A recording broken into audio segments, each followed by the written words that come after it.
దయ్యాలు తినే వేళ తింటున్నారా? రోగాలు కొని తెచ్చుకున్నట్టే. మన లైఫ్ స్టైల్ మారింది.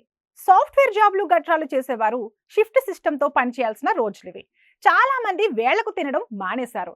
ఏ 1 గంటకో ఇంటికి రావడం, తెల్లవారుజామున పడుకోవడం అలవాటైంది. అందరూ గాఢ నిద్రలో ఉన్నప్పుడు తింటున్నారు. అర్ధరాత్రులు దయ్యాలు తింటాయని పెద్దలు అంటుంటారు. ఎందుకంటే నడిరేయి తినకుండా ఉండేందుకు ఈ మాట చెప్పుంటారు. అలా తింటే ఆరోగ్యం పాడవుతుందని మన పెద్దలకు ఎప్పుడో తెలుసు. ఇప్పుడు జరిగిన పరిశోధనలు కూడా ఈ విషయాన్ని చెబుతున్నాయి. అర్ధరాత్రి బిర్యానీనో పిజ్జానో ఆర్డర్ చేసుకుని తింటున్నారు. ఇది ఆరోగ్యానికి ఎంత మాత్రం మేలు చేయదు, పైగా హాని చేస్తాయి. నడిరేయి జామున ఫుడ్ తీసుకుంటే నిద్ర సరిగా పట్టదు. శక్తిగా మారిన ఆహారం శరీరం వినియోగించుకోలేకపోతుంది. ఫలితంగా అది కొవ్వుగా మారుతుంది. బరువు పెరుగుతారు. దాంతోపాటు మధుమేహం వస్తుంది. గుండె జబ్బులు, హార్మోన్లు బ్యాలెన్స్ తప్పడం వంటి ఇబ్బందులు బాధిస్తాయి. పైగా తినగానే పడుకోవడం వల్ల ఆహారం జీర్ణం కాదు, అజీర్తి సమస్యలు వస్తాయి.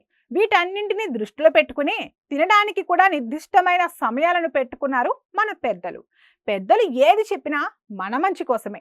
అంచేత స్వీయ నియంత్రణ పాటించండి. అపరాత్రి అర్ధరాత్రి తిండి తినడం మానేయండి. ఆరోగ్యంగా ఉండండి.